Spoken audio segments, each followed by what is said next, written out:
Hello दोस्तों, my YouTube channel an math class में आपका स्वागत है।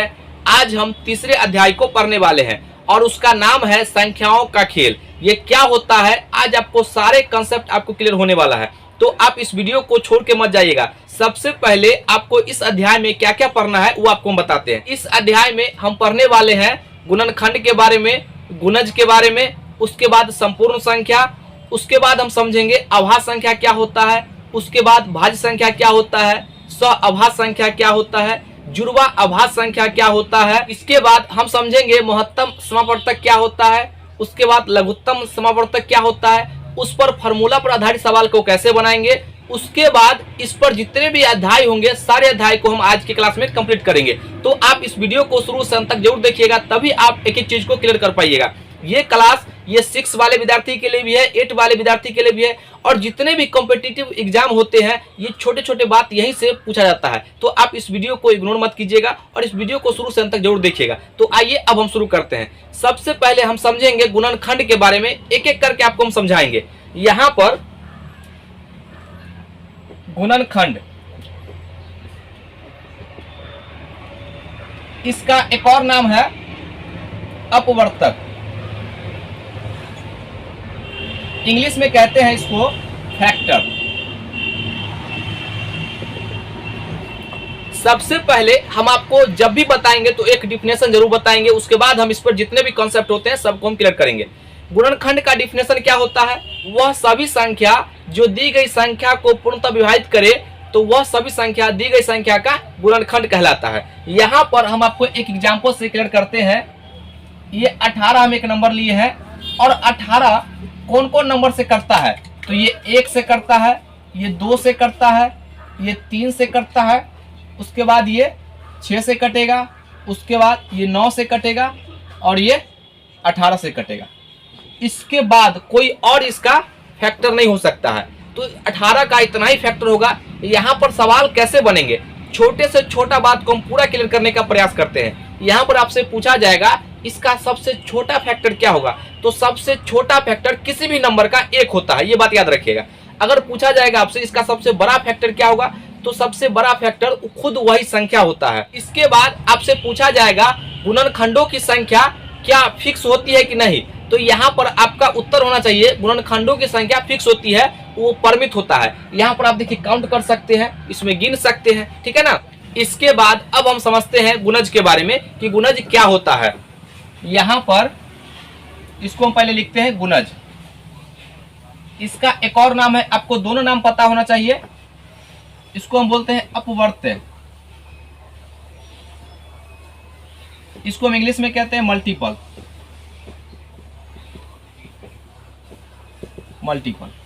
पहले तो हम इसका डिफिनेशन समझते हैं। इसका डिफिनेशन क्या होता है, जब दो नंबर को आपस में गुना किया जाता है तो प्राप्त गुणनफल प्रत्येक संख्या का गुणज कहलाता है। यहाँ पर आपको हम एक एग्जांपल से क्लियर करते हैं। ये यहाँ पर 2 है और ये 3 है, दोनों को आपस में हम गुना कर दिए तो प्राप्त गुणनफल कितना हो जाएगा, 6।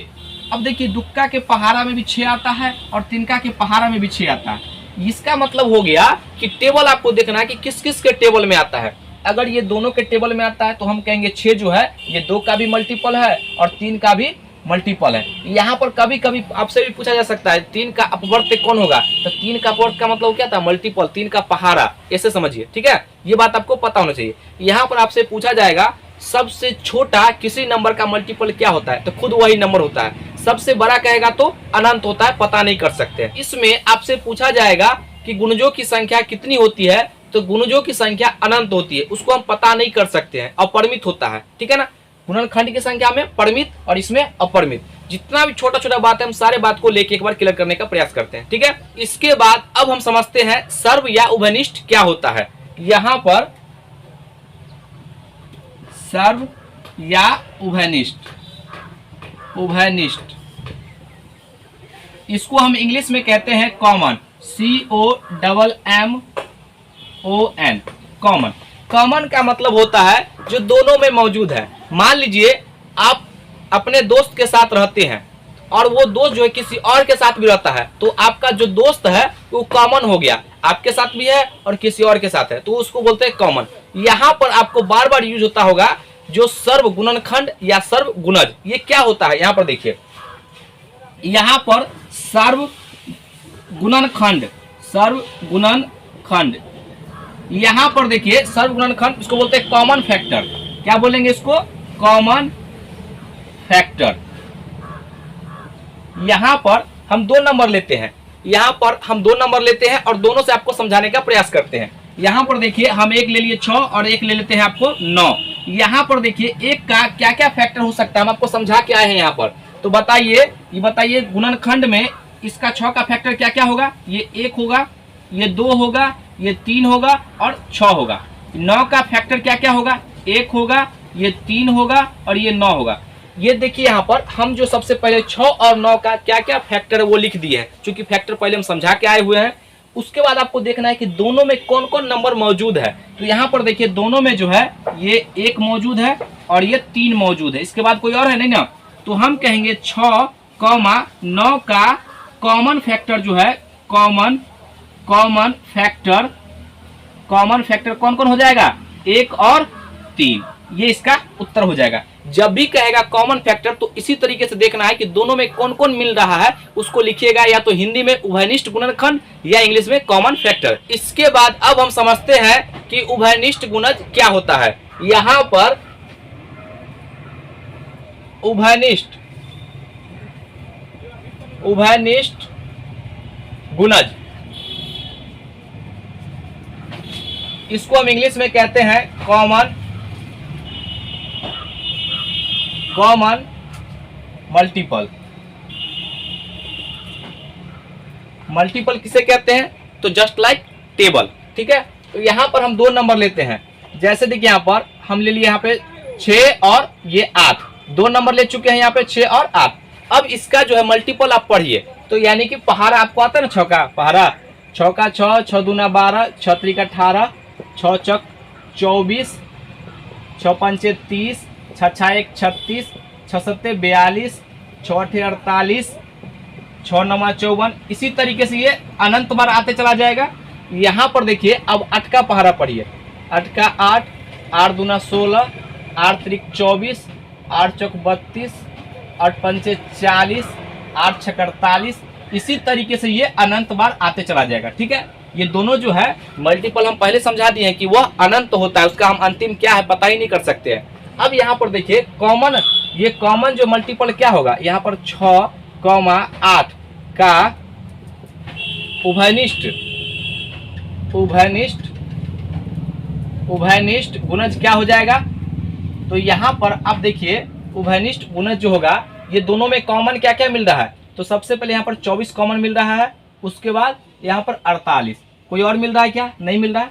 तो यहाँ पर इसके आगे और भी मिलेगा, अनंत मिलेगा इसका कॉमन, ये बात याद रखिएगा। यहाँ पर तो ये लिखेंगे 24 और ये 48, ये यानी कि ये प्रत्येक 24 के गैप पर आपको मिलता जाएगा। देखिए 24 दूना 48, फिर ये 24 या 72, ये आगे मिलता जाएगा। पहाड़ा पढ़िएगा तो इसमें याद रखिएगा, ये उभयनिष्ठ जो गुणज होता है उसकी संख्या अनंत होता है और उभयनिष्ठ गुणनखंड जो होता है उसकी संख्या सीमित होती है, ये बात याद रखिएगा। यहाँ तक जो था आपको सबसे पहले ये बेसिक बात आपको पता होना चाहिए। यहाँ पर कुछ छोटा पॉइंट है, बहुत ही कॉमन बात है, लेकिन हम आपको समझा देते हैं। यहाँ पर देखिए कोई भी नंबर यहाँ पर लिख देते हैं 2 4 5 और इसको जो है 7 और 8 से मल्टीप्लाई करते हैं। तो यहाँ पर देखिए ये जो नंबर होता है जिसमें हम गुना करते हैं, इसको हम बोलते हैं गुण्य, इसको बोलते हैं गुण्य। इसको इंग्लिश में कहते हैं मल्टीप्लिकेंट।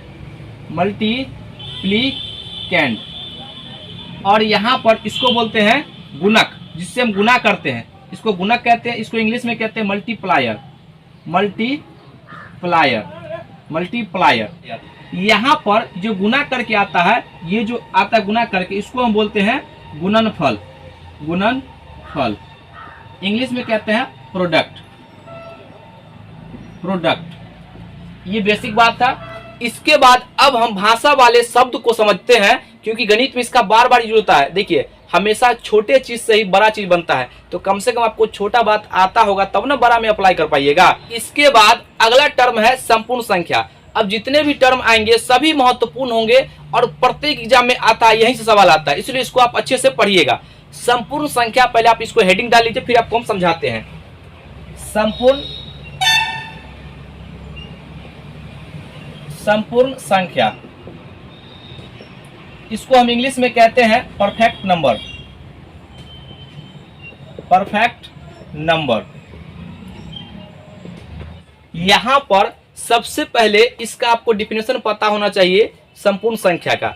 तो संपूर्ण संख्या का डिफिनेशन होता है वह संख्या जिसके सभी गुणनखंडों का योग उस संख्या से दुगुना हो जाता है, तो ऐसी संख्या को हम कहते हैं संपूर्ण संख्या। ऐसी जितनी भी संख्या जो कंडीशन को सेटिस्फाइड करेगा हम कहेंगे उस सभी संख्या को हम संपूर्ण संख्या कहेंगे। आइए पहले हम एक एग्जांपल से आपको हम समझाते हैं। यहाँ पर एक नंबर लेते हैं, ये 6 है। तो 6 जो है सबसे छोटा संपूर्ण संख्या है, ये बात आप याद रखिएगा। यहाँ पर देखिए 6 का फैक्टर क्या क्या है, 1 है, ये 2 है, ये 3 है, उसके बाद 6 है। अब सबको जोड़िए, 1 + 2 + 3 + और 6, सबको ऐड कितना आ गया, 6 3 9 2 11 1 12। अब देखिए जो 12 है क्या 6 का दुगुना है ना। जब ऐसा कंडीशन को सेटिस्फाइड कर देगा तो हम कहेंगे 6 को संपूर्ण संख्या है। ऐसी जितनी भी संख्या होंगे जो ये कंडीशन को सेटिस्फाइड करेगा उसको हम कहेंगे संपूर्ण संख्या। यहाँ पर सबसे पहला सवाल आपसे पूछा जाएगा कि सबसे छोटा संपूर्ण संख्या कौन सा होगा, तो 6 कहिएगा, और कहेगा एक अंकों में तो वो भी 6 होगा। यानी कि एक सवाल को पूछने का बहुत सारा तरीका है, ठीक है ना। उसके बाद आपसे पूछा जाएगा 2 अंकों की संपूर्ण संख्या क्या होता है। यहाँ पर कुछ आपको संपूर्ण संख्या याद होना चाहिए। 2 अंकों की संपूर्ण संख्या कहेगा तो 28 होता है। कहिएगा सर ये कैसे होता है, तो इसका जो है आप जो फैक्टर आएगा वो लिखिए। पहले 1 से कटेगा, ये 2 से कटेगा, उसके बाद 4 से कटेगा, उसके बाद 7 से कटेगा, उसके बाद ये 14 से कटेगा और खुद 28 से कटेगा। अब यहाँ पर जितने भी फैक्टर हैं सबको ऐड कीजिए, तो 1 + 2 + 4 + 7 + 14 + 28। अब सबको ऐड कीजिए, यहाँ पर तो कितना हो जाएगा, 8 4 12 7 19, 19 और 4 23, 23 और 2 कितना हो जाएगा, 23 2 25 और 1 26, 26 का 6, हाथ में रहा 2। तो देखिए 2 और 2 4 और 1 5, तो यहाँ पर 5 आ गया। अब देखिए क्या ये 28 का दुगुना है क्या, हाँ 28 का तो दुगुना है, तो हम कहेंगे 28 जो है संपूर्ण संख्या है। यहाँ पर आपको किताब में यही दोनों चीज दिया रहेगा। 1 अंकों की सबसे छोटी संपूर्ण संख्या 6 और 2 अंकों की संपूर्ण संख्या कितना 28। ये सबसे 2 अंकों में छोटा है 28। यहाँ पर आपको जो 3 अंक और 4 अंक तक आप याद रखिएगा, इसके अलावा आपको कोई इससे ज्यादा नहीं पूछेगा, कोई भी एग्जाम हो। यहाँ पर आपसे पूछा जाएगा कि 3 अंकों की संपूर्ण संख्या तो होता है 496 और 4 अंकों की संपूर्ण संख्या 81 28। ये सब हम चेक करके बता रहे हैं, ठीक है ना। यहाँ पर ये जो है 3 अंक में पूछेगा तो कहिएगा 496 है, और 4 अंक में कहेगा तो 81 28। आप इसको याद कर लीजिएगा, ये दोनों, ये तो एग्जाम में पूछा गया है एसएससी में, ठीक है ना। तो ये भी पूछा गया, इससे सवाल बनते हैं। तो यहाँ पर हम जो आपको ये 2 नंबर बताए 496 और 81 28, आप इसको याद रखिएगा। और ये दोनों तो आपको याद ही होगा, ये 6 और 28। तो ये था संपूर्ण संख्या। इसके बाद अगला जो टर्म है वो है अभाज्य संख्या। आइए अब हम समझते हैं अभाज्य संख्या क्या होता है। आप हेडिंग डाल लीजिए अभाज्य संख्या। अभाज्य संख्या, इसका एक और नाम है, इसको हम बोलते हैं रूढ़ संख्या। रूढ़ संख्या, इसको हम इंग्लिश में कहते हैं प्राइम नंबर। प्राइम नंबर, इससे हर एक एग्जाम में सवाल आते हैं, ठीक है, इसको अच्छे से समझिएगा। प्राइम नंबर, अभाज्य संख्या। तो सबसे पहले अभाज्य संख्या का डिफिनेशन क्या होता है, तो अभाज्य संख्या का डिफिनेशन होता है वह सभी संख्या जिसका एक और स्वयं गुणनखंड होगा, ऐसी संख्या को हम कहते हैं अभाज्य संख्या। यहाँ पर देखिए, अगर मान लीजिए यहाँ पर p कोई नंबर है तो ये स्वयं जो है एक और pa से कटना चाहिए, इसके अलावा कोई और से कटेगा तो हम कहेंगे यह अभाज्य संख्या नहीं है। तो एक और स्वयं से कट रहा है तो इसको हम बोलते हैं अभाज्य संख्या। या आप इसको ऐसे कह सकते हैं, ऐसे सभी संख्या जिसका ठीक 2 फैक्टर हो उसको हम बोलते हैं क्या, अभाज्य संख्या। यहाँ पर सबसे पहले आपसे ये सवाल पूछा जाएगा कि सबसे छोटा अभाज्य संख्या कौन सा है, तो सबसे छोटा अभाज्य संख्या, अभाज्य संख्या, सबसे छोटा अभाज्य संख्या ये 2 होता है। और यहाँ पर भाषा आपको कैसे चेंज होगा, और उत्तर तो वही होगा लेकिन भाषा पूछने का तरीका अलग होगा। यहाँ पर पूछा जाएगा आपसे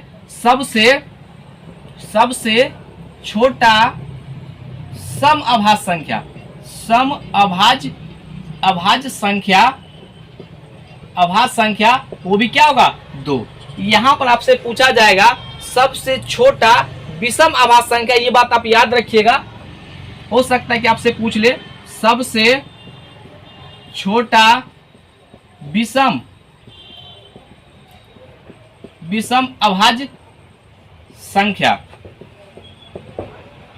संख्या ये 3 होता है। आप एक मत कहिएगा, एक न तो भाज्य न ही अभाज्य है, या भाज्य भी आप समझाएंगे आगे चल के। तो याद रखिएगा ये सबसे छोटा विषम अभाज्य संख्या कौन होगा 3 होगा। यहाँ पर जो सवाल बनते हैं आपसे पूछा जाएगा 1 से लेकर के 100 तक में कुल कितना अभाज्य संख्या है। तो यहाँ पर याद रखिएगा 1 से 100 तक में 100 तक में कुल अभाज्य संख्या ये 25 को होता है। कितना होता है 25। 1 से लेकर के 100 तक में कुल 25 अभाज्य संख्या होता है। यहाँ पर आपसे पूछा जाएगा 1 से लेकर के 50 तक में कुल कितना अभाज्य संख्या होगा।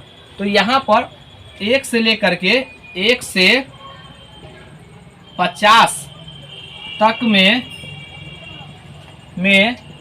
कुल अभाज्य संख्या कितना होगा तो 15 होता है। 1 से लेके 50 तक में कुल अभाज्य संख्या कितना होगा 15। इसके बाद आपसे पूछा जाएगा 50 से लेकर के 100 तक में कुल कितना अभाज्य संख्या होता है। यहाँ पर 50 से 100 तक में कुल अभाज्य संख्या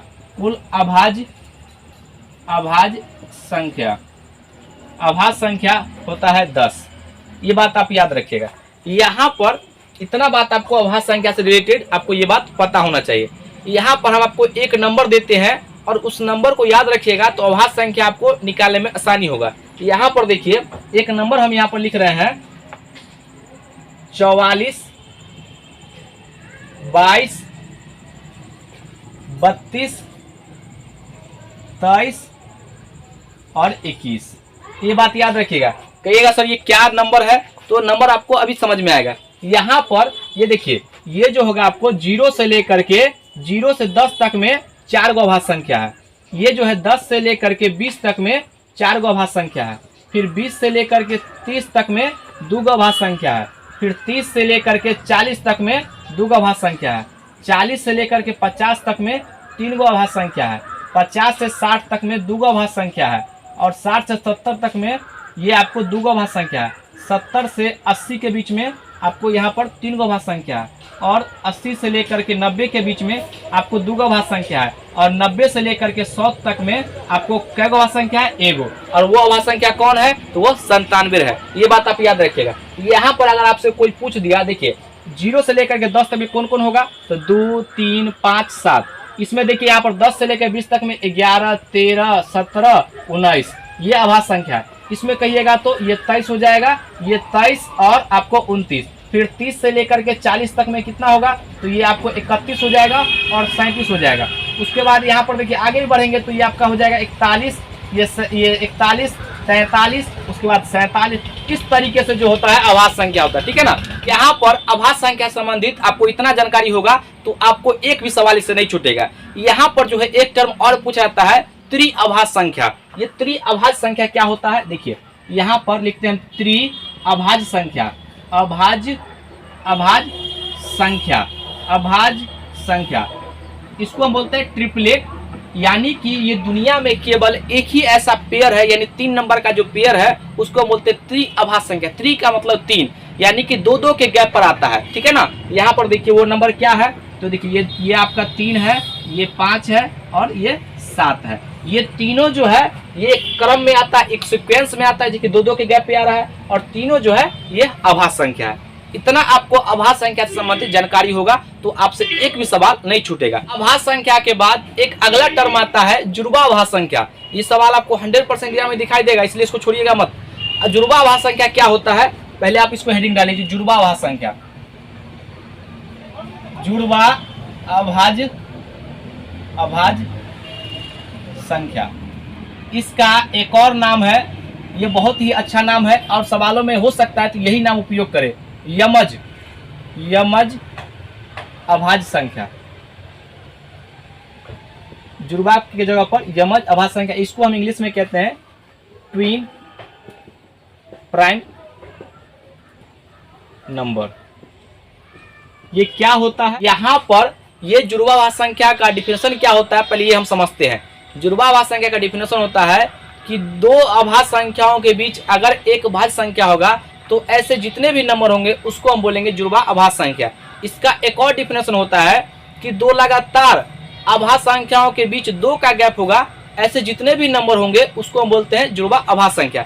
सबसे पहले हम आपको 1 से लेकर के 100 तक का जुड़वा अभाज्य संख्या लिखते हैं। यहाँ पर देखिए 1 से लेकर 100 तक में, तो सबसे पहले देखिए 1 तो होता नहीं है, यहाँ पर 2 आएगा, ये 3, 5, 7, 11, 13, 17, 19, 23, 23, 29, 31, 37, 37, उसके बाद यहाँ पर 37, उसके बाद 41, 41, 43, उसके बाद 47, 47, उसके बाद यहाँ पर 53, 47, उसके बाद 53, 59,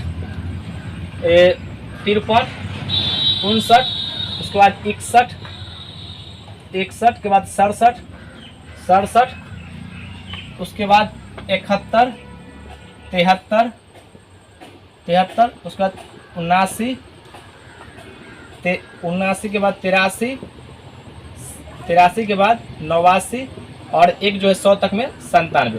यहाँ पर हम सबसे पहले 1 से लेकर के 100 तक का हम अभाज्य संख्या लिख दिए। पहले हम गिन लेते हैं। यहाँ पर देखिए 1 2 3 4 5 6 7 8 9 10 11 12 13 14 15 16 17 18 19, ये 20 21 22 23 24 25। यहाँ पर 1 से लेकर के हम 100 तक लिख दिए। 25 को अभाज्य संख्या होता है, ठीक है।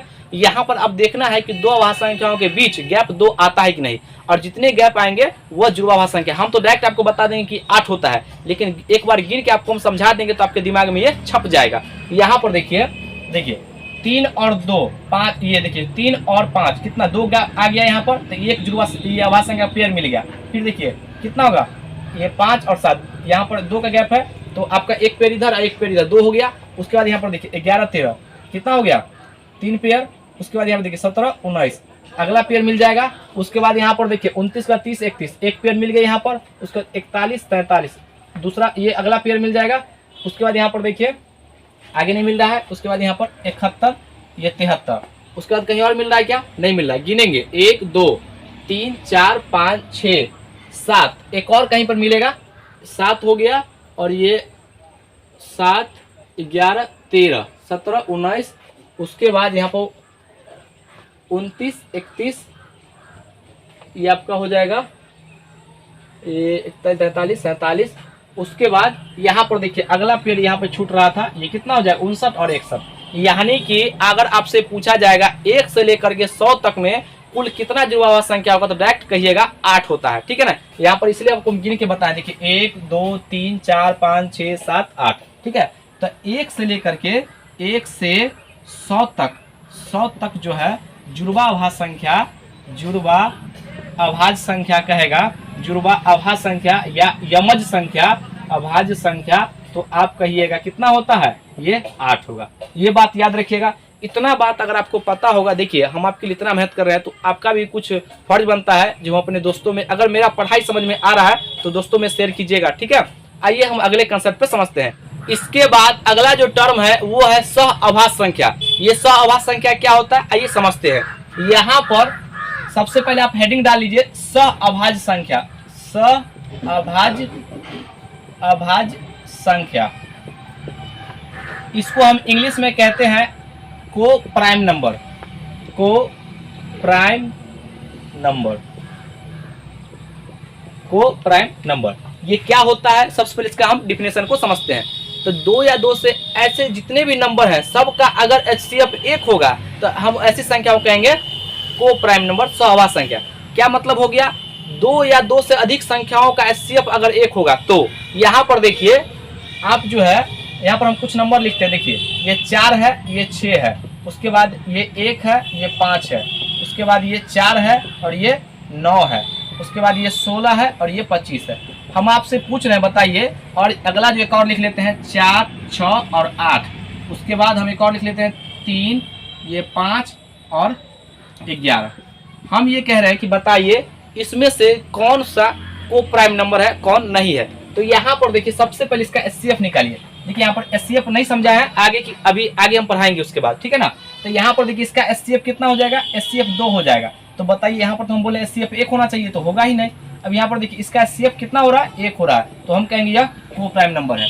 उसके बाद देखिए इसका एचसीएफ कितना हो गया, इसका एचसीएफ 1 हो रहा है, तो हम कहेंगे ये भी को प्राइम नंबर है। उसके बाद देखिए इसका एचसीएफ कितना हो रहा है, इसका एचसीएफ जो है 1 हो रहा है, तो हम कहेंगे ये भी को प्राइम नंबर है। लेकिन यहाँ पर इसका एचसीएफ जो है, इसका एचसीएफ ये 2 आ रहा है, तो हम कहेंगे यह को प्राइम नहीं है। यहाँ पर फिर इसका एचसीएफ 1 आ रहा है, तो हम कहेंगे यह को प्राइम नंबर है। ये बात याद रखिए। यहाँ पर इसका जो है को प्राइम नंबर का बस इतना सा कंसेप्ट है कि 2 या 2 से अधिक जितने भी नंबर होंगे, अगर उनका एचसीएफ 1 होता है तो हम कहेंगे को प्राइम नंबर है, नहीं होगा तो हम कहेंगे नहीं है। ये बात आप याद रखिएगा। यहाँ पर इस पर जो सवाल बनते हैं बहुत ही महत्वपूर्ण सवाल बनते हैं। यहाँ पर कहेगा आपसे कि दो आभास संख्या दिया गया या 2 को प्राइम नंबर दिया गया, उसका मौसा कितना होगा, याद रखिएगा उसका मौसा 1 होता है, ये बात याद रखिएगा। और उसका एलसीएम पूछेगा तो कहिएगा दोनों का गुणनफल होता है। अगर इसका एलसीएम पूछेगा तो डायरेक्ट गुना कर देंगे। देखिए ये दोनों का डायरेक्ट गुना कर देंगे, को प्राइम नंबर है तो डायरेक्ट गुना कर देंगे। जितने भी को प्राइम नंबर होंगे उसका गुणनफल जो होता है, उसका एलसीएम जो होता है, दोनों का नंबर का मल्टीप्लाई होता है। ये बात आप याद रखिएगा। इसके बाद इसका अगला टर्म जो है वह है भाज्य संख्या। ये भाज्य संख्या क्या होता है, आइए समझते हैं। यहाँ पर सबसे पहले आप हेडिंग डाल लीजिए भाज्य संख्या। भाज्य संख्या, इसका और भी नाम है यौगिक संख्या। यौगिक संख्या, कहीं कहीं पर आपको संयुक्त संख्या भी लिखा रहेगा, संयुक्त संख्या। ये तीनों नाम आप याद रखिएगा। इंग्लिश में बस एक ही नाम है, composite number. Composite number, composite number. सबसे पहले हम समझते हैं कि इसका डिफिनेशन क्या होता है। तो याद रखिएगा वह सभी संख्या जिसका कम से कम 3 गुणनखंड होगा, कम से कम शब्द यूज कर रहे हैं, कम से कम 3 गुणनखंड होगा, ऐसे सभी संख्या को हम बोलते हैं भाज्य संख्या। यहाँ पर देखिए सबसे छोटा भाज्य संख्या है वो है 4। ये बात याद रखिएगा, सबसे छोटा भाज्य संख्या 4 होता है और मात्र इसका 3 ही गुणनखंड है। कौन कौन, देखिए यहाँ पर ये यहाँ पर इसका जो है 1 है, ये 2 से कटेगा और 4 से कटेगा, इसके अलावा कोई और नहीं है। आपसे यहाँ पर सवाल भी पूछा जा सकता है कि सबसे छोटा भाज्य संख्या कौन सा है, तो बताइएगा 4 होता है।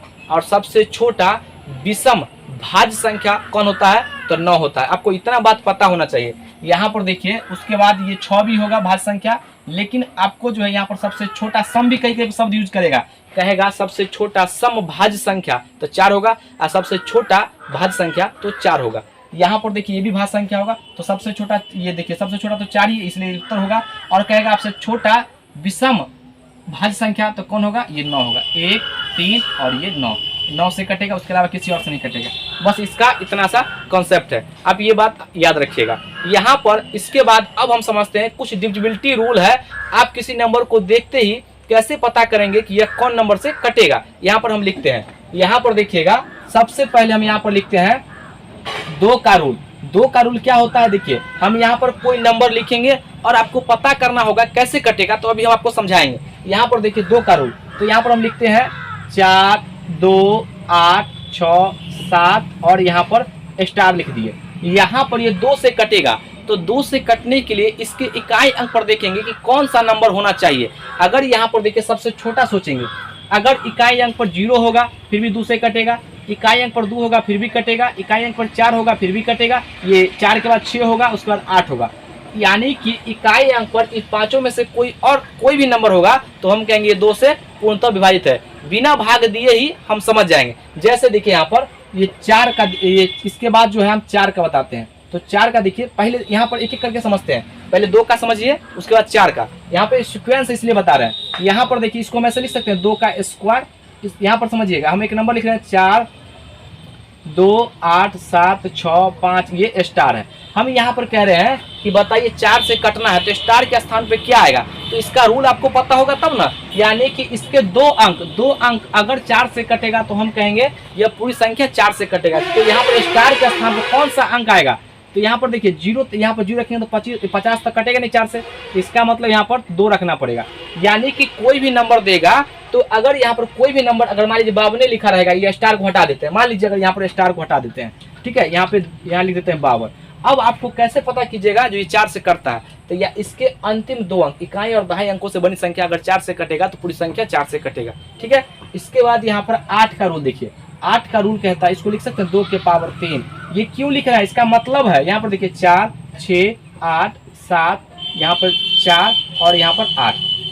हम कहते बताइए क्या ये 8 से कटता है, तो आप क्या करेंगे, इसको भाग देंगे। भाग नहीं देना है, बिना भाग दिए ही समझना है। यहाँ पर देखिए इसके अंत, यहाँ पावर देख रहे हैं ना, पावर 3, तो इसके अंतिम 3 अंक को देखिए, अगर ये 8 से कटता है, ये 3 अंक से बनी संख्या, तो पूरी संख्या 8 से कटेगा। ये कैसे सर, यहाँ पर देखिए 64 लिखिए, 648 लिखिए, क्या ये 8 से कटता है क्या, 8 64, ये 8 64 कट गया, ये 8 ही कम 8 तो कट रहा है ना, तो हम कहेंगे ये पूरी संख्या जो है 8 से कटेगा। 16 का कहेगा तो 4 अंक को देखना है, 32 कहेगा तो 5 अंक को देखना है। जैसे यहाँ पर देखिए अगर 16 का कह देता, यहाँ पर 16 तो 2 के पावर 4 लिखते हैं, यहाँ पर देखिए 4, 6, 8, 7, 6, 5, 4, 8, 6, 1। यहाँ पर अगर मान लीजिए 1, 4 जो भी लिख दे, यहाँ पर नंबर लिख दिए। अगर आज 16 से कटेगा तो इसके जो है पूरी 4 अंकों से बनी संख्या, यहाँ पर 48 64 से, अगर 48 64 कटता है 16 से, तो हम कहेंगे पूरी संख्या कटेगा, नहीं तो नहीं कटेगा। यानी कि इसके बाद 16 आ जाए, 32 आ जाए, 64 आ जाए, सबका यही रूल है, ठीक है ना।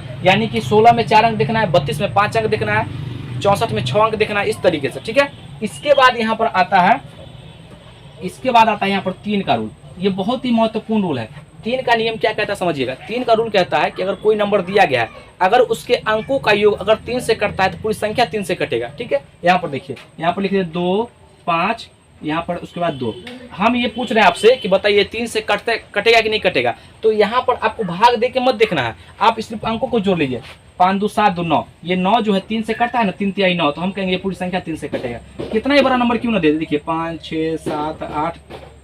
अब चेक करना है, अगर अंक ये इस जो संख्या बना है उसके अंकों का योग अगर 9 होगा, तो अगर 9 जो भी अगर अंकों का योग अगर 3 से कटेगा तो पूरी संख्या 3 से कटेगा, ठीक है। देखिए 7 9 2 11 11 6 17 17 7 कितना होता है, 17 7 24 25 26। क्या 26 3 से कटेगा क्या, नहीं ना, तो हम कहेंगे ये संख्या 3 से नहीं कटेगा। इसका ये कंसेप्ट है, ठीक है ना। इसके बाद अब जो 9 का रूल भी यही है। देखिए 9 का रूल कहता है कि यहाँ पर कोई भी नंबर है, देखिए 8 7 6 5, यहाँ पर ये आपका 1 है, तो यहाँ पर देखिए 9 का रूल कहता है कि अगर कोई संख्या दिया गया है, अगर उसके अंकों का योग अगर 9 से कटेगा तो पूरी संख्या 9 से कटेगा, ठीक है ना। तो जोड़ते हैं पहले यहाँ पर अंकों का योग। देखिए 8 7 15, 15 6 21, 21 5 21 और 5 26, 1 27। ये 27 देखिए होता है, ये क्या ये 9 से कटता है क्या, 9 से कटता है, तो हम कहेंगे हाँ पूरी संख्या 9 से कटेगा। क्या ये बात पता है ना आपको। तो अगर देखिए 9 के पहला 27 आता है ना, तो 27 जब आ रहा है तो हम कहेंगे ये पूरी संख्या जो है कटेगा 9 से, ठीक है। ये 9 का रूल हो गया। यानी 3 और 9 का रूल याद रखिएगा, सेम है, जोड़ने वाला, ठीक है ना। एक और बात यहाँ पर ध्यान रखिएगा, ये 3 अगर जो संख्या 3 से कटेगा, ये जरूरी नहीं है कि 9 से भी कटे। यहाँ पर देख लीजिए, यहाँ पर देखिए हम लिखते हैं यहाँ नंबर, देखिए 1 2 3, ये 3 का रूल इसमें लगता है। देखिए यहाँ पर 3 से, ये 3 से कटेगा, लेकिन 9 से, देखिए इसके अंकों का ये कितना 6 आ गया, तो 9 से नहीं ना कटा। तो ये बात याद रखिएगा, जो संख्या 3 से कटता है, सवाल ही बन सकता है क्या सभी संख्या जो 3 से कटते हैं क्या 9 से कटेंगे, तो नहीं, ये कट भी सकता है, नहीं भी कट सकता, ये बात याद रखिएगा। इसके बाद अगला जो नियम आता है, ये आता है 5 का। तो 5 का क्या नियम, देखिए यहाँ पर 5 का नियम आता है, और कोई संख्या दिए गए हैं 5 7 6 2, यहाँ पर मान लीजिए 0 और 5 होगा, यहाँ पर डायरेक्ट समझाते हैं 0 और 5। यहाँ पर अगर कोई भी नंबर दिया रहा है कितना ही बड़ा से बड़ा, अगर 0 या 5 होगा तो हम कहेंगे 5 से कटेगा। अगर 25 कहेगा तो कोई नंबर अगर दिया रहेगा, यहाँ पर 6 7 5 8 6, यहाँ पर 8 7, यहाँ पर 2 और 5। अगर यहाँ पर अगर 25 से कहेगा तो इसके 2 अंक को देखना है, 2 अंकों से बड़ी संख्या अगर 25 से कटेगा तो हम कहेंगे पूरी संख्या 25 से कटेगा। यहाँ पर अगर हम ऐसे लिख दे 7 या 6 7 8 9 6 7 और 5, हम ये कहते हैं कि बताइए क्या 25 से कटता है क्या, तो आपको देखना पड़ेगा कि इसके अंतिम 2 अंक क्या 25 से कट रहा है क्या। हाँ 25 से कट रहा है, तो हम कहेंगे पूरी संख्या क्या 25 से कटेगा। ये बात आप याद रखिएगा। इसके बाद बहुत ही महत्वपूर्ण नियम होता है 11 का, ये बात आपको अच्छे तरीके से समझिएगा। यहाँ पर देखिए 11 का रूल जो आपको हम समझाते हैं। यहाँ पर 11 का रूल कहता है कि यहाँ पर 7 है, 5 है, उसके बाद यहाँ पर ये हो गया आपको ये 6 है और ये 8 है। यहाँ पर ये 11 का रूल आपको हम समझा रहे हैं, इसलिए हम एक नंबर सोच के लिखे हैं। 11 का रूल कहता है कि अगर कोई भी संख्या है और उसको अल्टरनेट जोड़ करके घटाते हैं, घटाने पर या तो 0 आ जाए या 11 का मल्टीपल आ जाए, तो अगर 0 या 11 का मल्टीपल आ जाएगा तो हम कहेंगे वह 11 से पूर्णतः विभाजित होगा वह संख्या, ठीक है ना। जैसे देखिए यहाँ पर ये अल्टरनेट का मतलब क्या होता है, तो अल्टरनेट का मतलब होता है जैसे देखिए एक एक को छोड़ करके, तो ये 7 6 13, तो ऊपर यहाँ पर हम लिख लेते हैं 13। उसके बाद देखिए 8 5 13, यहाँ पर हम लिख लिए 13। अब दोनों को घटाए तो क्या 0 आ गया ना, तो हम कहेंगे यह जो है यह 11 से पूर्णतः विभाजित है। 0 आ जाएगा तो 11 से पूर्णतः विभाजित है। या हो सकता है तो 11 भी आ जाएगा तो हम कहेंगे 11 से 11 एकम 11 आ जाए, जो भी आ जाएगा तो हम 11 का लेके मल्टीपल आना चाहिए, आ जाएगा तो हम कहेंगे यह संख्या जो है 11 से पूर्णतः विभाजित है। ये बात आपको इतना पता होना चाहिए। तो ये था डिविजिबिलिटी रूल। इसके बाद जो है कंसेप्ट है, एक है ये मौसा और एक होता है लौसा। आइए हम समझ लेते हैं, उसके बाद क्वेश्चंस करेंगे। इसके बाद अगला जो टर्म है वो है मौसा। आइए अब हम समझते हैं कि मौसा कैसे निकालते हैं, मौसा क्या होता है। यहाँ पर आप हेडिंग डाल लीजिएगा, इसको हम बोलते हैं महत्तम महत्तम महत्तम समापवर्तक, महत्तम समापवर्तक समापवर्तक। इसको हम शॉर्ट में कहते हैं मौसा ये, और इंग्लिश में कहते हैं इसको HCF, यानी कि हाईएस्ट कॉमन फैक्टर, या इसको हम एक और नाम से इसको लिखते हैं GCD, ग्रेटेस्ट कॉमन डिवीजर। इसको हम एक और नाम से लिखते हैं ग्रेटेस्ट कॉमन डिवीजर, यानी कि इसको शॉर्ट में हम लिखेंगे HCF और इसको लिखेंगे GCD लिखेंगे तो आप समझिएगा ये महत्तम समापवर्तक का बात कर रहा है, ठीक है। शॉर्ट में मौसा भी लिखेंगे, ठीक है, ऐसे मौसा शॉर्ट में इसको अब बार इतना बड़ा नहीं लिखेंगे, यहाँ पर लिखेंगे मौ और ये सौ, ठीक है ना, मौसा या HCF लिखेंगे। यहाँ पर ये मौसा और क्या होता है पहले इसको हम समझ लेते हैं एक नंबर से। यहाँ पर देखिए हम एक नंबर लिखते हैं 18 और ये लिखते हैं 24। तो पहले यहाँ पर देखिए 18 और 24 लिख लिए, तो इसका जो फैक्टर क्या क्या होगा पहले सोचिए। इसका फैक्टर होगा 1 होगा, ये आपका 2 होगा, 3 होगा, 6 होगा, 9 होगा, इसके बाद 18 होगा, इसके बाद कोई और नहीं होगा। उसके बाद यहाँ पर देखिए 1 होगा, 2 होगा, 3 होगा, उसके बाद 4 होगा, 6 होगा, उसके बाद यहाँ पर 8 होगा, उसके बाद यहाँ पर 12 होगा और ये 24 होगा। यहाँ पर जो है इतना ही फैक्टर होगा। तो इसका कॉमन फैक्टर क्या क्या आएगा, हम लिखेंगे यहाँ पर कॉमन COMMON कॉमन फैक्टर। याद रखिएगा HCF में जो है ये फैक्टर चलता है, ठीक है ना, याद रखिएगा HCF में फैक्टर। तो कॉमन फैक्टर क्या क्या होगा देखिए, 1 हो गया, 2 हो गया, उसके बाद 3 हो गया, उसके बाद 6 हो गया, उसके बाद यहाँ पर कोई और नहीं ना है, यहाँ पर 6 है, उसके बाद नहीं है। यानी कि इसमें जो है हम ये दोनों नंबर में जो कॉमन है उसको लिख लिए। तो HCF कहता है ये सभी में जो कॉमन होता है वो सबसे बड़ा होना चाहिए, यानी ये तो सभी हो जाएगा ना, ये भी हो गया, ये भी हो गया, तो किसको छोड़िएगा। तो इसीलिए यहाँ पर कंसेप्ट बन के आया, इसका परिभाषा यहाँ से इसका डिफिनेशन बन के आया कि मौसा आपसे पूछा जाएगा तो कहिएगा इसका डिफिनेशन होता है कि 2 या 2 से अधिक संख्याओं में वह सबसे बड़ी से बड़ी संख्या जो दी गई संख्या को पूर्णतः विभाजित करे। ये इसका यहाँ से इसका डिफिनेशन निकल के आया। तो याद रखिए इसका जो है 18 और 24 का HCF कितना आ जाएगा, ये 6 आ जाएगा। यानी ये तो सभी से कट रहा है लेकिन सभी में सबसे बड़ा कौन है, तो ये 6 होगा। यही इसका उत्तर हो जाएगा। यहाँ पर याद रखिए कुछ पॉइंट है, जैसे देखिए ये दोनों में जो इस यहाँ पर याद रखिएगा दोनों में ये 18 और 24 लिखा हुआ है, यहाँ पर 18 और 24। अब बताइए यहाँ पर याद रखिएगा ये हमेशा ये दोनों के डिफरेंस से बड़ा कोई HCF नहीं हो सकता है, दोनों के डिफरेंस से बड़ा कोई HCF नहीं हो सकता है। तो इसका डिफरेंस कितना लिए, ये देखिए 2, यहाँ पे 6 आ गया। या तो इसका डिफरेंस ही उत्तर हो जाएगा या इस डिफरेंस से जो आया है उसका कोई फैक्टर होगा, यानी कि इसका फैक्टर हो सकता है 1 होगा, 2 होगा, 3 होगा, 6, इसमें से किसी और से कट सकता है या इस, लेकिन इसके फैक्टर से बड़ा नहीं हो सकता, याद रखिएगा, यानी कि 6 से बड़ा नहीं हो सकता। ये HCF का गुण है, ये बात याद रखिएगा। इसके बाद HCF को निकालने का 2 तरीका होता है। आइए पहले हम समझ लेते हैं। यहाँ पर HCF को निकालने का 2 तरीका होता है। सबसे पहला तरीका होता है अभाज्य गुणनखंड विधि, अभाज्य गुणनखंड विधि, और दूसरा होता है भाग विधि, भाग विधि, ये दोनों तरीका आपको हम समझाएंगे। यहाँ पर एचसीएफ निकालने के दो तरीके होते हैं, एक तो है आपको अभाज्य गुणनखंड विधि और दूसरा भाग विधि। तो सबसे पहले हम आपको समझाते हैं अभाज्य गुणनखंड विधि द्वारा। यहाँ पर हम यही दो नंबर लिखते हैं, जैसे देखिए ये 18 है और ये 24 है, ये जो है इसको हम निकालेंगे अभाज्य गुणनखंड विधि द्वारा, अभाज्य गुणनखंड विधि द्वारा, अभाज्य गुणनखंड विधि, इससे हम निकालेंगे, ठीक है, एचसीएफ। यहाँ पर ये 18 और 24 दिया गया। सबसे पहले हम एक एक करके इसका तरीका क्या देखिए। यहाँ पर ये 18 दिया गया, पहले इसका अभाज्य गुणनखंड कीजिए। यहाँ पर 2 से लगाइएगा तो कितना हो जाएगा, ये आपका 9 हो जाएगा। यहाँ पर फिर 3 से लगाइएगा, यानी अभाज्य संख्या लगाना है। अब 2 आ गया, 3 आ गया, 5 आ गया, 7 आ गया, ठीक है ना। या फिर 3 से लगाइएगा तो 3। ऐसा तब तक करेंगे जब तक कि नीचे 1 ना आ जाए, ठीक है ना। उसके बाद देखिए यहाँ पर 24 लिखते हैं, 24 को यहाँ फैक्टर करेंगे तो 2 से लगाएंगे तो कितना आ जाएगा 12। ये 2 से लगाएंगे तो 6, फिर 2 से लगाएंगे 3, फिर 3 से लगाएंगे तो ये 1 आ गया।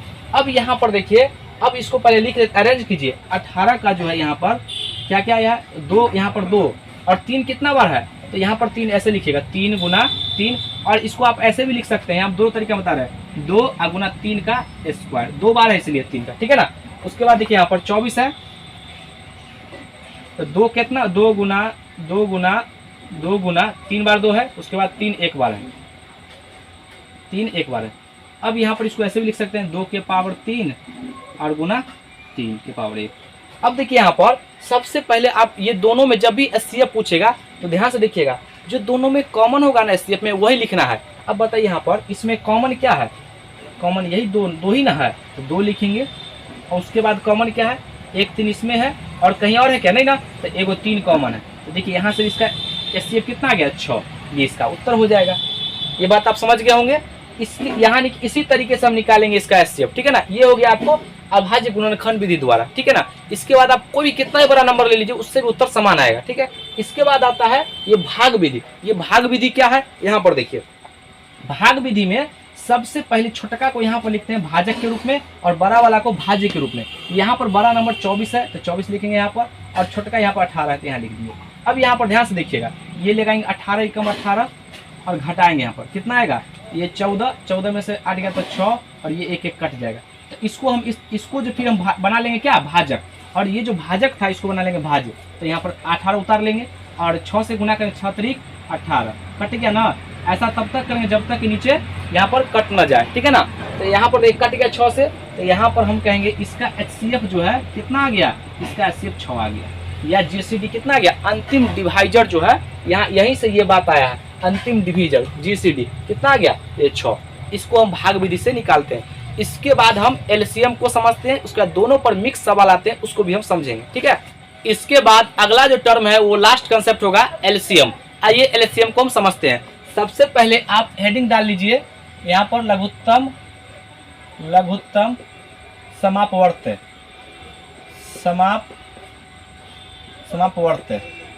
इसको हम इंग्लिश में कहते हैं लोवेस्ट कॉमन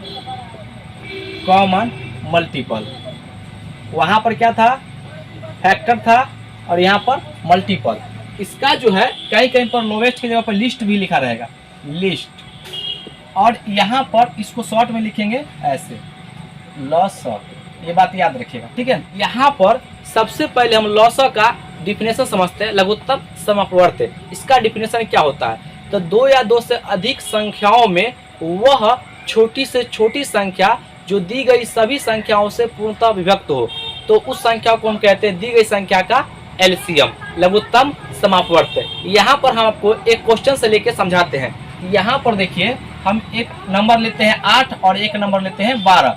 सबसे पहले 8 का और 12 का आप एक एक करके लिखते हैं।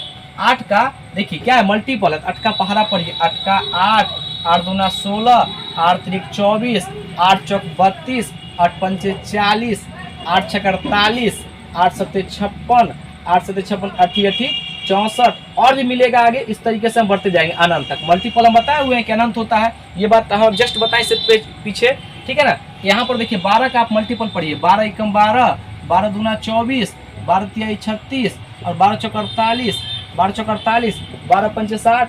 इसी तरीके से आगे ये बढ़ता जाएगा, ठीक है ना। अब यहाँ पर देखिए मल्टीपल तो अनंत होता है, तो अब दोनों में कॉमन सोचना है। यहाँ पर देखिए ये 8, 12, इसका जो है ये कॉमन मल्टीपल क्या आ जाएगा, कॉमन मल्टीपल क्या होगा, कॉमन मल्टीपल कौन कौन होगा देखिए। तो दोनों कॉमन में क्या है, ये यहाँ पर देख रहे हैं ना 24 है, एक तो सभी में रहता है 24 है, उसके बाद 48 है और भी आएगा, ठीक है ना, ये 48 इसके आगे और भी आएगा। लेकिन बताइए हम क्या बोल रहे हैं कि 2 या 2 से अधिक संख्याओं में वह छोटी से छोटी, तो यहीं से ये कंसेप्ट निकल के आया। अगर बड़ी से बड़ी कहते तो पता ही नहीं चल पाता कितना बड़ा होगा, लेकिन छोटा तो यही नहीं हो सकता है, तो ये छोटी से छोटी है, तो यानी 24 है, तो यही इसका एलसीएम हो जाएगा। एलसीएम कितना हो जाएगा, ये 24, ये इसका उत्तर हो जाएगा। यहाँ से हम कंसेप्ट से भी समझ गए हैं और परिभाषा इसका डिफिनेशन जो कहा रहा है उसके अकॉर्डिंग भी हम समझ गए। अब एलसीएम निकालने के 2 तरीके हैं, एक तो है अभाज्य गुणनखंड विधि द्वारा और एक होता है भाग विधि द्वारा। और एक जो है अगर आप अपना जल्दी कैलकुलेशन फास्ट है तो उस तरीके से सोच सकते हैं, लेकिन इसका 2 ही तरीका है। यहाँ पर देखिए इसको निकालने का सबसे पहला तरीका जो है वो है अभाज्य गुणनखंड विधि, अभाज्य गुणनखंड विधि। और दूसरा तरीका है यहाँ पर भाग विधि, ये भाग विधि। यहाँ पर ये अभाज्य गुणनखंड विधि और भाग विधि क्या होता है, आइए हम एक एक करके एक एग्जाम्पल से आपको समझाते हैं। यहाँ पर देखिए सबसे पहले हम एक एग्जाम्पल से आपको समझाते हैं। सबसे पहला है अभाज्य गुणनखंड विधि, अभाज्य गुणनखंड विधि। यहाँ पर देखिए नंबर कौन सा है, एक नंबर यहाँ पर 8 है और एक 12 है। सबसे पहले अगर आप छोटे नंबर पर समझ जाते तो बड़ा नंबर खुद से सोच सकते हैं, ठीक है ना।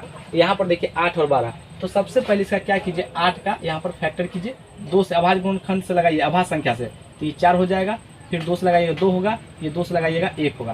तो 8 का जो है ये क्या हो गया, 8 का फैक्टर कौन, 2 गुना 2 गुना 2, ठीक है। फिर 12 का देखिए यहाँ पर 12 का, तो यहाँ 12 से 2 से लगाइए तो ये 6 हो जाएगा, फिर 2 से लगाइए 3 हो जाएगा, फिर 3 से लगाइए 1। ऐसा तब तक करेंगे जब तक कि 1 ना आ जाए, ठीक है ना। तो यहाँ पर देखिए ये 12 लिखेंगे और यहाँ पर लिखेंगे 2 गुना 3। यहाँ पर पहले हम 8 और 12 का जो गुणनखंड था हम लिख लिए हैं, उसके बाद अब देखना है जो कॉमन क्या क्या मिल रहा है। अब कॉमन यहाँ पर देखिए थोड़ा सा आपको संभलना है, यहाँ पर जब भी 8 और 12 का एलसीएम लिखना होता है तो सबसे पहले आप देखिए कॉमन, देखिए तो कॉमन यहाँ पर क्या क्या मिल रहा है, 2 मिल रहा है, लेकिन कॉमन में सबसे ज्यादा किसमें है उसी को लिखना होता है, ये बात अब थोड़ा सा ध्यान दीजिएगा। यहाँ पर तो कॉमन में देखिए ये 2 तो इसमें 2 ही होगा, लेकिन इसमें 3 गो, तो सबसे ज्यादा लिखना है 2 गुना 2। उसके बाद जो कॉमन नहीं रहेगा उसको भी लिखना है एलसीएम में, तो यहाँ पर 3 है तो 3 लिख देंगे। अब इसको गुना कर दिए, देखिए 2 दूना 4 दूना 8, 8 त्रिक 24, ये इसका उत्तर हो जाएगा। देख रहे हैं ना, तो इसका एलसीएम कितना गया, ये 24, जो 8 से भी कट रहा है और 12 से कट रहा है। तो इस तरीके से हम अभाज्य गुणनखंड विधि द्वारा निकालते हैं। इसके बाद भाग विधि द्वारा हम आपको समझा रहे। देखिए यहाँ पर भाग विधि जो है, यहाँ पर भाग विधि ये क्या होता है, तो एक पंक्ति में लिखते हैं, यानी 8 को और यहाँ पर 12 को लिखते हैं, और यहाँ पर देखिए इसको लगाते हैं, ये S 2 से लगाते हैं, और यहाँ पर 2 से अधिक भी नंबर होगा तो कम से कम 2 अंक कटना चाहिए। इस तरीके में कम से कम 2 अंक, ठीक है ना, 2 अंक कटेगा। तो देखिए यहाँ पर ये 4 दुक्का पहरा पढ़िए, 4 दून ये 2 चौक 8, ये 4 आ गया। यहाँ पर देखिए 2 छक 12, 6 आ गया। यानी कि इसको जब भाग लगाते हैं, भाग पर नीचे लिखते हैं, फिर यहाँ पर 2 से लगाएंगे, 2 दूना 4 और 2 तिहाई 6। अब बताइए क्या लगेगा, क्या नहीं ना लगेगा, एक ही अंक कट रहा है 2 से, और नहीं तो 3 से लगाइए एक ही अंक कटेगा। कम से कम 2 अंक कटना चाहिए। अब नहीं कटेगा, इस सब गुना कर दीजिए। तो बताइए 8 और इस सब का हम डायरेक्ट एलसीएम लिखते हैं। एलसीएम बराबर देखिए 2 गुना 3, सब गुना कर दीजिए, कितना हो गया, 2 दूना 4 दूना 8, 8 त्रिक 24, ये इसका उत्तर हो जाएगा। तो यहाँ पर हम समझे अभाज्य गुणनखंड विधि द्वारा ये जो एलसीएम 24 आ गया, और भाग विधि द्वारा एलसीएम कितना गया, 24। तो यहाँ पर जो है एलसीएम और एचसीएफ से इतना कंसेप्ट है। इसके बाद इसमें जो है बहुत ही महत्वपूर्ण कंसेप्ट है, इस कंसेप्ट को जरूर देखिएगा। यहाँ पर इसका जो कंसेप्ट होता है, देखिए पहली संख्या गुना दूसरी संख्या बराबर एलसीएम गुना एचसीएफ। ये भाई बहुत इंपॉर्टेंट है, इसको आप याद रखिएगा। और वीडियो पसंद आए तो जरूर अपने दोस्तों में जरूर शेयर कीजिएगा। हम आपके लिए इतना मेहनत कर रहे हैं तो आपका भी कुछ फर्ज बनता है, ठीक है। ये देखिएगा, अभी हम प्रूफ करवाते हैं। कहिएगा सर ये क्या पहली संख्या गुना दूसरी संख्या बराबर एलसीएम गुना एचसीएफ होता है। तो यहाँ पर देखिए हम यही 2 नंबर लिखे हुए हैं, देखिए ये 8 है और 12 है। तो सबसे पहले बताइए यहाँ पर इसका जो है एलसीएम कितना आया है 24, इसका एलसीएम कितना आया है 24। और बताइए इसका एचसीएफ कितना आएगा, जल्दी बताइए। दोनों का डिफरेंस लीजिए 4, या तो 4 दोनों से कट रहा है ना, तो हम कहेंगे इसका एचसीएफ कितना आ गया 4। अब यहाँ पर पहली संख्या कितना है, पहली संख्या 8 है, तो यहाँ पर हम 8 लिख दिए। दूसरी संख्या कितना है 12 है, तो 12 लिख दिए। क्या ये दोनों बराबर हो रहा है क्या, 12 × 96 और 24 × 4 = 96 बराबर हो रहा है। तो हम कहेंगे कि ये दोनों बराबर है। तो हम इसलिए हम ये कह सकते हैं कि ये जो फार्मूला है इसको याद कर लीजिएगा। और आपके 100% एग्जाम में पूछा जाता है ये फार्मूला। इससे सवाल आपको 4 चीज़ में से 3 को दिया रहेगा, चौथा आपसे पूछेगा। ये बात आप याद रखिएगा। यहाँ पर आपसे जो सवाल बनता है, इसमें एक और सवाल बनता है, यहाँ पर ध्यान से देखिएगा, अभी हम समझाते हैं आपको।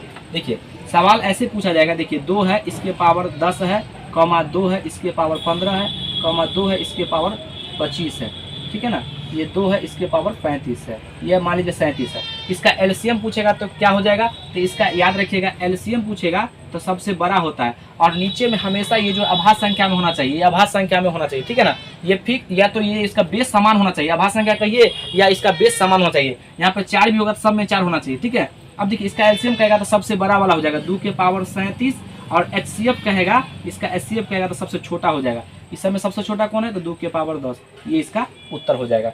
एलसीएम कहेगा तो सबसे बड़ा और एचसीएफ कहेगा तो सबसे छोटा। अगर माइनस में कहेगा तो देखिए यहाँ पर माइनस में कहेगा, देखिए 2 के पावर यहाँ पर -15, 2 के पावर -10, 2 के पावर -25 और 2 के पावर -37। यहाँ पर आपसे पूछा जाएगा बताइए इसका एलसीएम और एचसीएफ क्या होगा। तो ये ध्यान दीजिएगा, इसका एलसीएम कहेगा तो देखिए माइनस में क्या होता है, जो बड़ा नंबर होता है वो छोटा हो जाता है, तो सबसे छोटा पावर सबसे बड़ा हो जाएगा। इस समय सबसे छोटा पावर कौन है, 10 है, तो 2 के पावर -10 इसका एलसीएम हो जाएगा। और एचसीएफ जो होगा सब जो जिसका मैक्सिमम पावर होगा माइनस वो छोटा हो जाता है। तो ये देखिए ये आपका कितना हो जाएगा 2 के पावर -37।